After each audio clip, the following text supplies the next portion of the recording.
AP రాజధాని అమరావతిలో భవనాల అద్దాల కోసం 2540 కోట్లు ఖర్చు పెడుతున్నారు అని సోషల్ మీడియాలో వీడియో వైరల్ అవుతూ ఉంటే టీడీపీ నాయకులు 2500 కోట్లేంది 5000 కోట్లు కూడా ఖర్చు పెడతాం, అందులో తప్పేముంది అని ప్రశ్నిస్తున్నారు. ఇది ఇప్పుడు సోషల్ మీడియాలో వైరల్ అవుతున్న వీడియో. ఒక్కసారి ఈ వీడియో చూసిన తర్వాత మళ్ళీ దీనిపై మనం చర్చించుకుందాం. అద్దాల కోసం భవనాల కోసం 2540 కోట్ల రూపాయలు ఖర్చు పెడుతున్నారు అనేది సాక్షిలో ప్రధానమైన వార్త. 2540 కోట్లు కాదు, 5000 కోట్ల రూపాయలు ఖర్చు పెడతాం. 5000 కోట్ల రూపాయలు ఖర్చు పెడతాం. బాగా తెగించవరా నువ్వు? తప్పేంటి సార్? 100% మనకు వచ్చే డబ్బులంతా శాలరీస్ కి సరిపోతున్నాయి. ఓన్ రిసోర్స్ శాలరీస్ కి సరిపోయినాయి. మళ్ళీ ఏం చేయాలని అప్పులు తీసుకొచ్చి అవి కూడా చాలడం లేదు.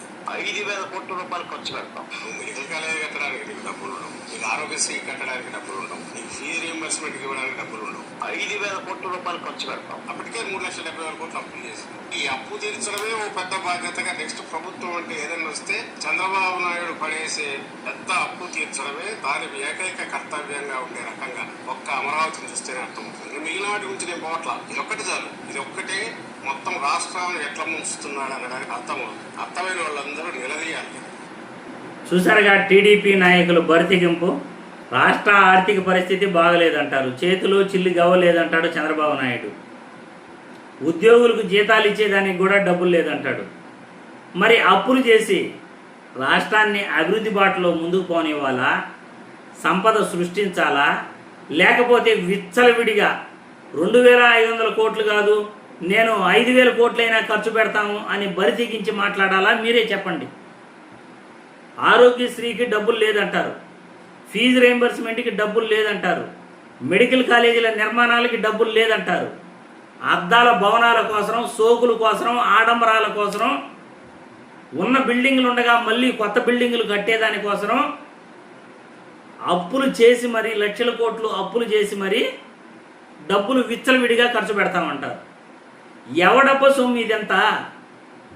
మీ సొంత డబ్బు అయితే ఖర్చు పెట్టుకోండి, ఎవడో మిమ్మల్ని అడగడు. ప్రజాధనం. మీరు అప్పు చేసే ప్రతి పైసా కూడా రేపు రాబోయే ప్రభుత్వం మీద గుదిబండగా మారుతుంది. మీరు చేసే ప్రతి అప్పు కూడా రాబోయే ప్రభుత్వం ఆ అప్పులకు వడ్డీలు కట్టడానికే రాష్ట్ర ఆదాయం అంతా కూడా సరిపోతుంది. మరి ప్రజలకు అభివృద్ధి ఎలా వస్తుంది? నెక్స్ట్ గవర్నమెంట్ వచ్చినా అభివృద్ధి ఎలా జరుగుతుంది? మీరు ఈ విధంగా 23 నెలల్లో 3,60,000 కోట్లు అప్పు చేస్తే ఆ 3,60,000 కోట్లు అభివృద్ధి కార్యక్రమాల కోసం కాకుండా, ప్రజలపైన ఖర్చు పెట్టకుండా, సోకుల కోసం, విలాసాల కోసం, ఆడంబరాల కోసం, అద్దాల మేడల కోసం, ఉన్న బిల్డింగులు ఉండగా కొత్త బిల్డింగుల కోసం మీ ఇష్టానుసారం నిర్మాణ వ్యయాలు విపరీతంగా పెంచేస్తూ ఖర్చు పెడుతుంటే, దుర్వినియోగం చేస్తుంటే ఎవడబ్బ సొమ్మిది? ప్రజలపైన భారం పడుతుందా లేదా? ఈ అప్పులకు వడ్డీలు కట్టాల్సింది నెక్స్ట్ ప్రభుత్వంలో ప్రజాధనమే కదా. ఏం చేస్తున్నారు అసలు ఈ ప్రభుత్వంలో అనేది అసలు అర్థం కావట్లేదండి. ఎంత బరితెగింపు మాటలు మాట్లాడుతున్నారంటే, సోకుల కోసం, భవనాల అద్దాల కోసం 2540 కోట్లు కాదు 5000 కోట్లైనా ఖర్చు పెడతామంటారు. ఇవి బరితెగింపు మాటలు కాదంటారా, అవునంటారా? రాష్ట్రాన్ని ఏ దిశగా మీరు తీసుకెళ్ళిపోతున్నారు? రాష్ట్రాన్ని శ్రీలంక చేయాలనుకుంటున్నారా, లేకపోతే వెనుజులా చేయాలనుకుంటున్నారా? ఏం చేయాలనుకుంటున్నారో చెప్పండి. ఎవరు సొమ్ముతో ఎవరు సోకులు చేసుకుంటున్నారు? విలాసాలు దేనికి? రాష్ట్రంలో అభివృద్ధి చెందిన నగరాలు లేకపోతే నువ్వు కొత్త నగరాలు కట్టాలి. అభివృద్ధి చెందిన నగరాలు ఉండగా కొత్త నగరాలు ఎందుకు? ఒక ఎయిర్పోర్ట్ ఉండగా మళ్ళీ కొత్త ఎయిర్పోర్ట్ ఎందుకు? ఒక రైల్వే స్టేషన్ ఉండగా మళ్ళీ కొత్త రైల్వే స్టేషన్ ఎందుకు? ఉన్న సచివాలయ బిల్డింగులు, హైకోర్టు భవనాలు ఉండగా మళ్ళీ కొత్త బిల్డింగులు కడుతున్నారు. ఏంది ఇది? ఎవడబ్బు సొమ్ముని ఈ విధంగా డబ్బులు ఖర్చు పెడుతున్నారు మీరు? ప్రజలకు సమాధానం చెప్పి తీరాలి.